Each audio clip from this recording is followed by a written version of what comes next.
Hi everyone, నమస్తే, welcome to my channel. ఈరోజు మనం టైప్స్ ఆఫ్ డీసీ మోటార్స్ గురించి తెలుసుకుందాం. డీసీ మోటార్స్లో ఎన్ని టైప్స్ ఉంటాయి, వాటితో పాటుగా ఈరోజు మనం సపరేట్లీ ఎక్సైటెడ్ డీసీ మోటార్ గురించి తెలుసుకుందాం. ఓకేనా? సో మనకి డీసీ మోటార్లో మొత్తం ఎన్ని టైప్స్ ఉంటాయి? డీసీ మోటార్లో 3 టైప్స్ ఉంటాయి. ఒకటి సపరేట్లీ ఎక్సైటెడ్, ఇంకోటి సెల్ఫ్ ఎక్సైటెడ్, ఇంకోటి పర్మనెంట్ మ్యాగ్నెట్ డీసీ మోటార్. ఈ 3 టైప్స్ అనేవి ఉంటాయి. సో మనకి సెల్ఫ్ ఎక్సైటెడ్ డీసీ మోటార్స్లో మొత్తం 3 టైప్స్ ఉంటాయి. ఒకటి షంట్, సిరీస్, కాంపౌండ్. అంటే shunt excited DC motor, series excited DC motor, compound excited DC Motors. మనం వీటిని ఏమంటారంటే shunt wound, series wound, compound wound అంటారు కదా. సో వీటిని కూడా అలా పిలవచ్చు అనమాట. ఇంకోటి కాంపౌండ్లో మనకి 2 టైప్స్ ఉంటాయి. ఒకటి ఏంటిది క్యుములేటివ్ కాంపౌండ్, ఇంకోటి డిఫరెన్షియల్ కాంపౌండ్.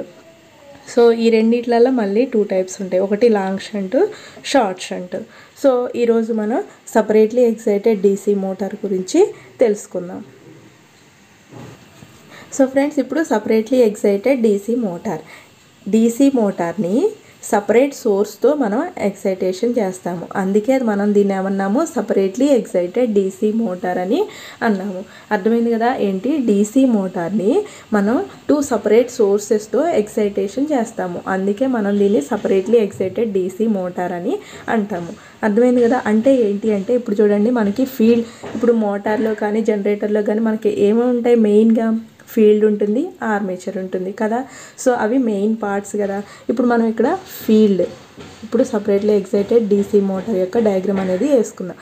ఇది ఫీల్డ్, ఇది ఆర్మేచర్. ఇదేంటది? ఆర్మేచర్. ఇది వచ్చేసి ఫీల్డ్కి ఒక సప్లై ఇస్తాము. అదేవిధంగా ఈ ఆర్మేచర్ కూడా ఒక సప్లై అనేది ఇస్తాము. రెండింటికి విడివిడిగా సప్లై అనేది ఇస్తాము. రెండింటికి కలిపి మనం సప్లై అనేది ఇవ్వము. అందుకే దీన్ని సపరేట్ సోర్సెస్ అనేది యూజ్ చేస్తాం కాబట్టి దీన్ని మనం సపరేట్లీ ఎక్సైటెడ్ డీసీ మోటార్ అని అంటాము. అర్థమైంది కదా? అర్థమైందా? సపరేట్లీ ఎక్సైటెడ్ డీసీ మోటార్ అంటే ఏంటి? మనం డీసీ మోటార్ని 2 సపరేట్ సోర్సెస్తో ఎక్సైటేషన్ చేస్తాము. అందుకే మనం దీన్ని సపరేట్లీ ఎక్సైటెడ్ డీసీ మోటార్ అని అంటాము. మనం ఏం చేస్తాము? ఆర్మేచర్కి సప్లై అనేది ఇస్తాము. దీనివల్ల రోటార్ అనేది రొటేట్ అవుతుంది. అదేవిధంగా ఫీల్డ్కి మనం సప్లై ఇస్తాము. దీనివల్ల ఏమవుతుంది? ఇక్కడ ఫీల్డ్ దగ్గర మ్యాగ్నెటిక్ ఫీల్డ్ అనేది ప్రొడ్యూస్ అవుతుంది. అర్థమైంది కదా? 2 సపరేట్ సోర్సెస్ని యూజ్ చేసుకుంటాము డీసీ మోటార్ని ఎక్సైట్ చేయటానికి. అందుకే దీన్ని మనం సపరేట్లీ ఎక్సైటెడ్ డీసీ మోటార్ అని అంటాము. అర్థమైంది కదా? సో ఇప్పుడు ఏంటి అంటే, ఇప్పుడు కరెంట్ అనేది ఈ ఆర్మేచర్లోకి ఫ్లో అయింది. సో ఫ్లో అయినప్పుడు ఈ కరెంట్ అనేది, ఆర్మేచర్లో ఫ్లో అయ్యే కరెంట్ అనేది ఎప్పుడైతే ఈ మ్యాగ్నెటిక్ ఫీల్డ్ యొక్క ఇంటరాక్షన్లోకి వస్తుందో అప్పుడు ఏమవుతుంది? అక్కడ టార్క్ అనేది ప్రొడ్యూస్ అవుతుంది. అర్థమైంది కదా?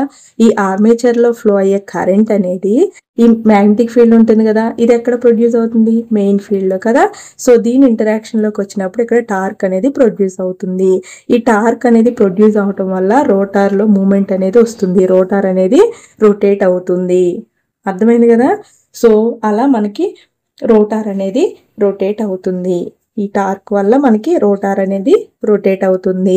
ఇంకేంటంటే, మనం స్పీడ్ని ఎలా కంట్రోల్ చేస్తాము? సో మనం స్పీడ్ని ఎలా కంట్రోల్ చేస్తామంటే, ఆర్మేచర్ వోల్టేజ్ని కానీ లేకపోతే ఫీల్డ్ కరెంట్ని, ఈ రెండింటిని చేంజ్ చేసుకుంటూ మనం ఏం చేస్తాము? స్పీడ్ని కంట్రోల్ చేస్తాము. ఆర్మేచర్ వోల్టేజ్ని ఇంకా ఫీల్డ్ కరెంట్ని, ఈ రెండింటిని యూజ్ చేసుకొని, విఏని ఐఎఫ్ని, ఈ రెండింటిని యూజ్ చేసుకొని మనం స్పీడ్ని కంట్రోల్ చేస్తాము. ఇంకోటి ఏంటంటే, ఇప్పుడు స్పీడ్ అనేది స్పీడ్ అంటే ఎన్. ఈ స్పీడ్ ఏమవుతుందంటే, ఇప్పుడు ఫీల్డ్ ఫ్లక్స్ అనేవి డిక్రీజ్ అయితే స్పీడ్ అనేది ఇంక్రీజ్ అవుతుంది. ఫీల్డ్ ఫ్లక్స్ ఉంటాయి కదా, 5F, ఈ డిక్రీజ్ అయ్యాయి అనుకో మనకి స్పీడ్ అనేది ఇంక్రీజ్ అవుతుంది. అదేవిధంగా ఆర్మేచర్ వోల్టేజ్, ఈ ఆర్మేచర్ వోల్టేజ్ అనేది ఇంక్రీజ్ అయిందనుకో మనకి స్పీడ్ అనేది ఇంక్రీజ్ అవుతుంది. అర్థమైంది కదా? స్పీడ్ అనేది మనం ఎలా చేంజ్ చేసుకుంటామో, ఆర్మేచర్ వోల్టేజ్ని ఇంకా ఫీల్డ్ కరెంట్ని, ఈ రెండింటిని యూజ్ చేసుకొని మనం స్పీడ్ అనేది చేంజ్ చేసుకుంటాము. స్పీడ్ అనేది ఎలా ఇంక్రీజ్ అవుతుంది? మనకి ఫీల్డ్ ఫ్లక్స్ అనేవి డిక్రీజ్ అయితే మనకి స్పీడ్ అనేది ఇంక్రీజ్ అవుతుంది. ఫీల్డ్ ఫ్లక్స్ అనేవి డిక్రీజ్ అయితే స్పీడ్ అనేది ఇంక్రీజ్ అవుతుంది. అదేవిధంగా ఆర్మేచర్ వోల్టేజ్ ఇంక్రీజ్ అయితే మనకి స్పీడ్ అనేది ఇంక్రీజ్ అవుతుంది. అలా మనం స్పీడ్ని ఇంక్రీజ్ ఇంకా డిక్రీజ్ చేసుకోవచ్చు, స్పీడ్ని కంట్రోల్ చేసుకోవచ్చు. అర్థమైంది కదా. సో ఇంకేంటంటే ఈ సపరేట్లీ ఎక్సైటెడ్ DC మోటార్స్ని ఏ అప్లికేషన్స్లలో యూజ్ చేస్తాము, అంటే ఎక్కడైతే మనం స్పీడ్ని లో నుంచి ఎక్స్ట్రీమ్లీ హై, అర్థమైంది కదా, అంటే లో నుంచి ఎక్స్ట్రీమ్లీ హైలోకి వ్యారీ చేయాల్సి వస్తుందో ఆ అప్లికేషన్స్లో మనం సపరేట్లీ ఎక్సైటెడ్ DC మోటార్ని యూజ్ చేస్తాము. అంటే చాలా తక్కువ స్పీడ్ నుంచి ఎక్కువ స్పీడ్కి మనం వ్యారీ చేయాలి అన్నప్పుడు మనం ఈ సపరేట్లీ ఎక్సైటెడ్ DC మోటార్ని అనేది యూజ్ చేస్తాము. అర్థమైంది కదా. ఈ అప్లికేషన్స్లలో యూజ్ చేస్తాము ఎక్కడైతే మనకి స్పీడ్ అనేది తక్కువ నుంచి ఎక్కువ వాల్యూ వరకు మనం చేంజ్ చేయాలో, వేరీ చేయాలో ఆ కండిషన్స్లో మనం ఈ సపరేట్లీ ఎక్సైటెడ్ DC మోటార్ అనేది యూజ్ చేస్తాము. అర్థమైంది కదా మీకు. సో ఇప్పుడు మనం సపరేట్లీ ఎక్సైటెడ్ DC మోటార్ యొక్క ఈక్వలెంట్ సర్క్యూట్ అనేది డ్రా చేసుకుందాం.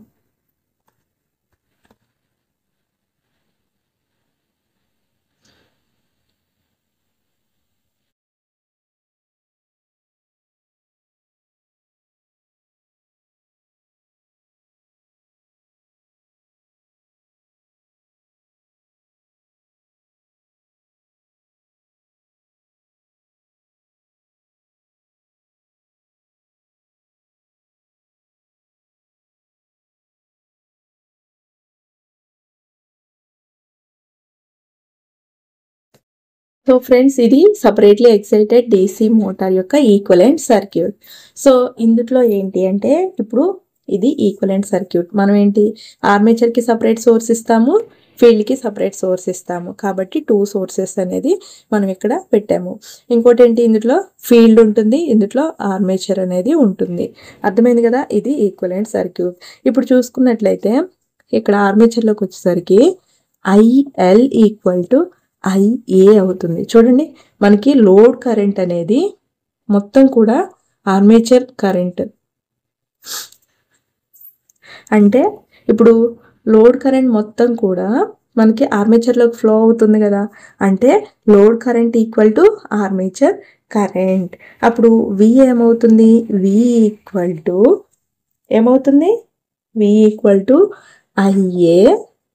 IARA plus EB. మనకి ఆర్మేచర్లో ఏంటి, బ్యాక్ EMF అనేది జనరేట్ అవుతుంది కదా, EB ప్లస్ మనకి బ్రష్ డ్రాప్ అనేది ఉంటుంది. సో కాబట్టి వోల్టేజ్ ఈక్వేషన్ ఏంటి, V = IARA plus EB plus brush drop. So మనకి ఇక్కడ V = IARA ప్లస్ EB. మనకి EB ఎంత, V - IARA. మనకి బ్యాక్ EMF వచ్చింది కదా, EB = V - IARA. మళ్ళీ సో ఇప్పుడు మనకి బ్యాక్ EMF అనేది వచ్చింది కదా. సో ఇప్పుడు మనం కరెంట్ అనేది తెలుసుకోవాలి. చూడండి, V = IARA ప్లస్ EB కదా. సో అప్పుడు IARA = V - EB అవుతుంది, అవునా కదా. ఈ EB అనేది ఇటు తీసుకొస్తాం కదా, V - EB. అప్పుడు IA ఏమవుతుంది, V - EB / RA. మన కరెంట్ ఈక్వేషన్ ఏంటి, current equation V - EB / RA. అంటే V అంటే ఏంటి, ఇక్కడ V అంటే మనం ఇచ్చే మెయిన్ సప్లై, EB అంటే ఏంటి, ఇది బ్యాక్ EMF. అర్థమైంది కదా. సో ఇది మనకి కరెంట్ యొక్క ఈక్వేషన్. ఇంకా టార్క్, మనకి టార్క్ ఈక్వేషన్ ఆల్రెడీ తెలుసు, torque = K × 5IA. Torque equation కదా ఇది. సో K అనేది కాన్స్టెంట్ కదా. సో అప్పుడు టార్క్ అనేది directly proportional to the 5IA అవుతుంది, అవునా కదా. ఇప్పుడు 5ని మనం కాన్స్టెంట్ తీసుకున్నాం అనుకో, అప్పుడు ఏమవుతుంది, T అనేది డైరెక్ట్లీ ప్రపోర్షనల్ టు IA అవుతుంది. అంటే కరెంట్ ఇంక్రీజ్ అయితే మనకి టార్క్ అనేది ఇంక్రీజ్ అవుతుంది, అదే కరెంట్ డిక్రీజ్ అయితే మనకి టార్క్ అనేది డిక్రీజ్ అవుతుంది కదా. అదే విధంగా మనకి స్పీడ్, సో మనకి స్పీడ్ ఈక్వేషన్ వచ్చేసరికి N = V - IARA / 5 K5. So అప్పుడు అనేది స్పీడ్ అనేది డైరెక్ట్లీ ప్రపోర్షనల్ టు ఇక్కడ కాన్స్టెంట్ని తీసేసాం. అప్పుడు ఏమైంది? Directly proportional to V minus IARA divided by 5. V minus IARA అంటే ఏంటి చూడండి. V మైనస్ IARA అంటే ఏంటి? EB కదా. సో N అనేది directly proportional to EB 5. So ఇక్కడ ఏంటి మనం ఫ్లక్స్ అనేవి కాన్స్టెంట్ తీసుకుంటే N అనేది directly proportional to the EB. అంటే EB ఇంక్రీజ్ అయితే స్పీడ్ ఇంక్రీజ్ అవుతుంది. మనకి బ్యాక్ EMF డిక్రీజ్ అయితే స్పీడ్ అనేది డిక్రీజ్ అవుతుంది. సో స్పీడ్కి ఇంకా బ్యాక్ EMFకి రిలేషన్ ఏంటి? N proportional to EB. ఇక్కడ టార్క్ ప్రపోర్షనల్ టు IA కదా. సో మనకి ఈక్వలెంట్ సర్క్యూట్ వచ్చింది. దాని నుంచి మనం బ్యాక్ ఈఎంఎఫ్ని ఫైండ్ అవుట్ చేసాము, కరెంట్ని తీసుకున్నాము, ఈక్వేషన్ ఫైండ్ అవుట్ చేసాము. సో దీని నుంచి మనం ఏం చేసాము? టార్క్కి కరెంట్కి రిలేషన్ ఏంటో ఫైండ్ అవుట్ చేసుకున్నాము. అదేవిధంగా స్పీడ్కి బ్యాక్ ఈఎంఎఫ్కి ఉన్న రిలేషన్ కూడా మనకి తెలిసింది. సో ఇప్పుడు మనం ఏం చేద్దాము అంటే దీని యొక్క క్యారెక్టరిస్టిక్స్ అనేవి చూద్దాము. సపరేట్లీ ఎక్సైటెడ్ DC మోటార్ యొక్క క్యారెక్టరిస్టిక్స్.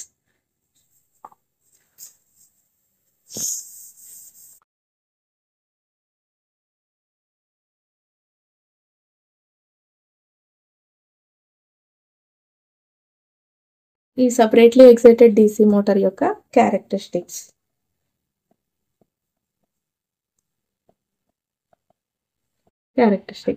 మనకి మొత్తం 3 క్యారెక్టరిస్టిక్స్ ఉంటాయి. ఒకటి ఏంటది? Speed and current. స్పీడ్కి కరెంట్కి క్యారెక్టరిస్టిక్స్. రెండోది ఏంటది? టార్క్ ఇంకా కరెంట్ క్యారెక్టరిస్టిక్స్.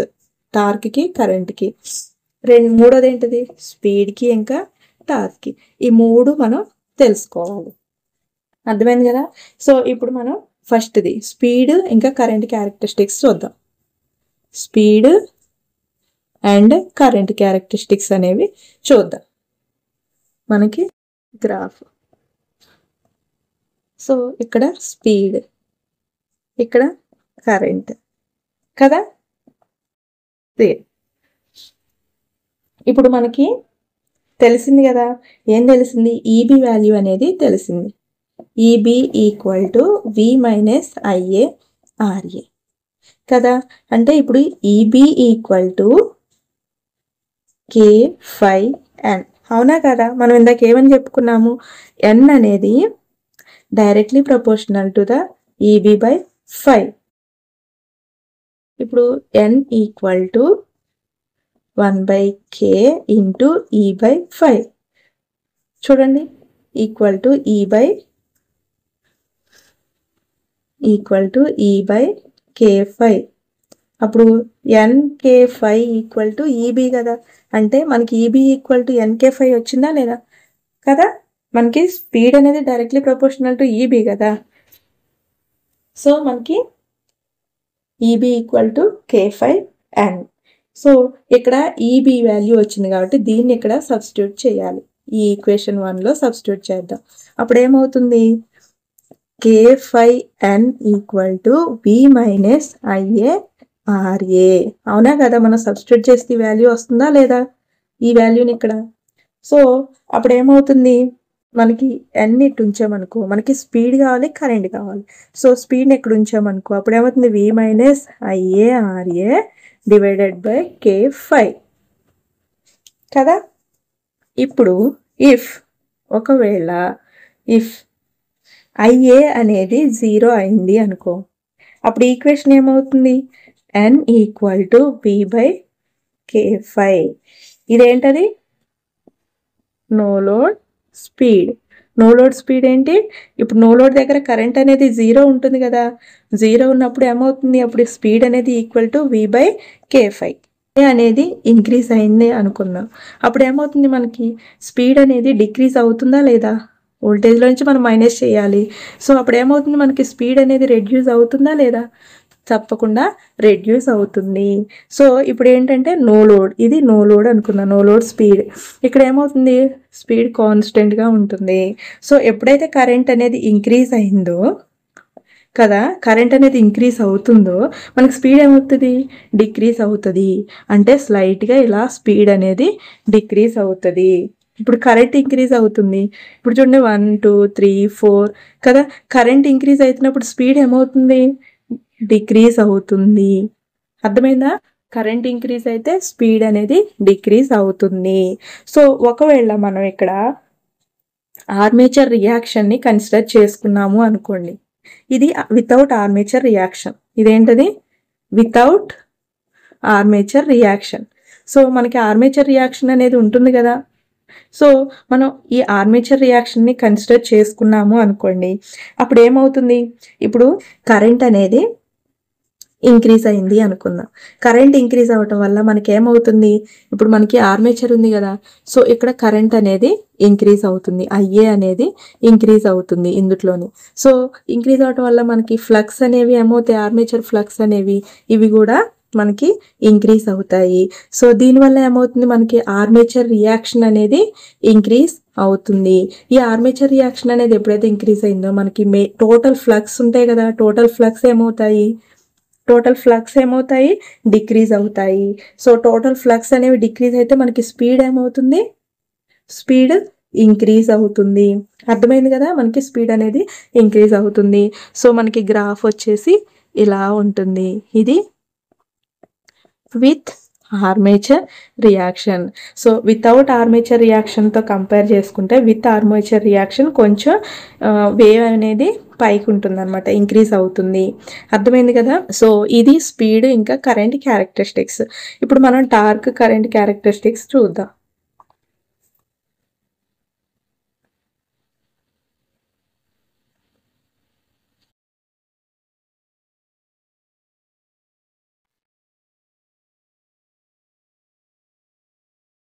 సో ఇప్పుడు టార్క్ ఇంకా కరెంట్ క్యారెక్టరిస్టిక్స్. సో మనం చెప్పుకున్నాం కదా ఏంటంటే టార్క్ అనేది directly proportional to the I A. ఇప్పుడు గ్రాఫ్ వచ్చేసి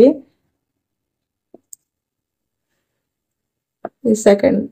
ఇప్పుడు ఇది టార్క్, ఇది కరెంట్ కదా. మనకేమవుతుంది? టార్క్ ఇంక్రీజ్ అయితే కరెంట్ కూడా ఇంక్రీజ్ అవుతుంది. సో ఇలా గ్రాఫ్ అనేది ఉంటుంది. సో ఇక్కడ మనం కన్సిడర్ చేసుకోవాలి కదా ఆర్మేచర్ రియాక్షన్ని కన్సిడర్ చేసినప్పుడు, కన్సిడర్ చేయనప్పుడు. సో ఆర్మేచర్ రియాక్షన్ని కన్సిడర్ చేయనప్పుడు ఇలా ఉంటుంది గ్రాఫ్. ఒకవేళ మనం ఆర్మేచర్ రియాక్షన్ని కన్సిడర్ చేసుకున్నామే అనుకోండి, అప్పుడు ఏమవుతుంది అంటే ఇలా సాచురేషన్ అనేది ఇలా ఉంటుంది. ఇది సాచురేషన్ పాయింట్. ఇదేంటిది? సాచురేషన్. సో ఇలా ఉంటుంది. సో ఇది విత్ ఆర్మేచర్ రియాక్షన్. అర్థమైంది కదా. సో ఆర్మేచర్ రియాక్షన్ని కన్సిడర్ చేయనప్పుడు టార్క్ అనేది directly proportional to the I A. అంటే టార్క్ ఇంక్రీజ్ అయితే కరెంట్ అనేది ఇంక్రీజ్ అవుతుంది. కానీ ఎప్పుడైతే మనం ఆర్మేచర్ రియాక్షన్ని కన్సిడర్ చేసుకుంటామో ఇక్కడ మనకి సాచురేషన్ పాయింట్ అనేది ఎలా ఉంటుంది అంటే ఇలా మనకి కర్వ్ అనేది వస్తుంది. ఇది మనకి టార్క్ ఇంకా కరెంట్ క్యారెక్టరిస్టిక్స్. అదేవిధంగా మనకి ఇంకా స్పీడ్ అండ్ టార్క్ క్యారెక్టరిస్టిక్స్ ఉన్నాయి. స్పీడ్ ఇంకా టార్క్ క్యారెక్టరిస్టిక్స్ చూద్దాం. ఇది స్పీడ్, ఇది టార్క్. మనం ఏం చెప్పుకున్నాం? టార్క్ అనేది directly proportional to the I A అని చెప్పుకున్నాం కదా. అంటే ఐఏ చూడండి మనకి స్పీడ్ కరెంట్ క్యారెక్టరిస్టిక్స్ వచ్చినాయా లేదా? ఇక్కడ స్పీడ్ ఉంది, టార్క్ ఉంది. టార్క్ ఇంక్రీజ్ అయితే మనకి కరెంట్ కూడా ఇంక్రీజ్ అవుతుంది. టార్క్ డిక్రీజ్ అయితే కరెంట్ కూడా డిక్రీజ్ అవుతుంది. సో ఈ రెండు సిమిలర్గా ఉన్నాయి కాబట్టి మనకి స్పీడ్ కరెంట్ క్యారెక్టరిస్టిక్స్ ఇంకా స్పీడ్ టార్క్ క్యారెక్టరిస్టిక్స్ ఇవి రెండు కూడా ఈక్వల్ అనమాట. అర్థమైంది కదా. సో ఈ రెండు క్యారెక్టరిస్టిక్స్ కూడా ఈక్వల్. నో లోడ్ దగ్గర స్పీడ్ అనేది కాన్స్టెంట్గా ఉంటుంది. సో ఎప్పుడైతే టార్క్ ఇంక్రీజ్ అవుతుందో స్పీడ్ అనేది డిక్రీజ్ అవుతుంది. సో ఇది with out armature reaction. So మనం ఆర్మేచర్ రియాక్షన్ కన్సిడర్ చేసుకుంటే ఏమవుతుంది? టార్క్ ఇంక్రీజ్ అయితే స్పీడ్ కూడా కొంచెం దీంతో కంపేర్ చేసుకుంటే ఇది కొంచెం ఇంక్రీజ్ అవుతుంది. సో ఇది విత్ ఆర్మేచర్ రియాక్షన్. సో ఇవి మనకి సపరేట్లీ ఎక్సైటెడ్ డీసీ మోటార్ యొక్క క్యారెక్టరిస్టిక్స్. మొత్తం 3: speed current, torque current, speed torque characteristics. మనం మూడింటిని చూసాం కదా. సో ఇప్పుడు దీని యొక్క అప్లికేషన్స్ చూద్దాం. అప్లికేషన్స్ అంటే మనం ఎక్కడెక్కడ యూజ్ చేస్తాము ఈ సపరేట్లీ ఎక్సైటెడ్ డీసీ మోటార్ని? ఫస్ట్ వచ్చేసి మనం ఎక్కడ అంటే ఎలక్ట్రిక్, అర్థమైందా? ట్రాక్షన్. ఎలక్ట్రిక్ ట్రాక్షన్ దగ్గర మనం యూజ్ చేస్తాం. అంటే ఏంటది? Locomotive, trains, electric trains, electric trains, వీటిలో మనం ఏం యూజ్ చేస్తాము, సపరేట్లీ ఎక్సైటెడ్ డీసీ మోటార్ని యూజ్ చేస్తాము. ఇంకోటి వచ్చేసి రోలింగ్ మిల్స్. ఇక్కడ ఏంటి, మనం స్పీడ్ని లో నుంచి ఎక్స్ట్రీమ్లీ హైలోకి మనం చేంజ్ చేయాల్సి ఉంటుంది కాబట్టి మనం ఏం చేస్తాము, సపరేట్లీ ఎక్సైటెడ్ డీసీ మోటార్ని యూజ్ చేస్తాము. ఇంకోటి ఏంటంటే ఎలివేటర్స్, ఇంకా క్రేన్స్, వీటన్నిటిలో కూడా మనం ఏం యూజ్ చేస్తాము, సపరేట్లీ ఎక్సైటెడ్ డీసీ మోటార్ని యూజ్ చేస్తాము. అర్థమైంది కదా, మీకు అర్థమైంది అని అనుకుంటున్నాను. సో ఈరోజు మనం సపరేట్లీ ఎక్సైటెడ్ డీసీ మోటార్ గురించి కంప్లీట్గా తెలుసుకున్నాం. సపరేట్లీ ఎక్సైటెడ్ డీసీ మోటార్ అని ఎందుకు అన్నాము, డీసీ మోటార్లో మనం 2 సపరేట్ సోర్సెస్ అనేది యూజ్ చేస్తాము దీన్ని ఎక్సైట్ చేయడానికి, అందుకే దీన్ని సపరేట్లీ ఎక్సైటెడ్ డీసీ మోటార్ అని అన్నాము. అవునా కదా. సో మనం ఫీల్డ్కి సపరేట్గా ఇస్తాము, ఆర్మేచర్కి సపరేట్గా కరెంట్ ఇస్తాము. క్లియర్, అంత అర్థమైంది కదా. సో ఏమన్నా అర్థం కాకపోతే కామెంట్ చేయండి, తప్పకుండా మీ కామెంట్కి నేను ఆన్సర్ ఇస్తాను. సో అదేవిధంగా మనం ఏం చేసాము, దాని యొక్క క్యారెక్టరిస్టిక్స్ తీసుకున్నాము, ఈక్వలెంట్ సర్క్యూట్ మనం డ్రా చేసాము, దాని యొక్క అప్లికేషన్స్ కూడా చూసాము. సో ఈ టాపిక్ అంతా కవర్ అయింది కదా. సో నెక్స్ట్ మళ్ళీ ఒక వీడియోతో వస్తాను. అంతవరకు ఏమైనా డౌట్స్ ఉంటే కామెంట్ చేయండి. Thank you for watching. Thank you so much.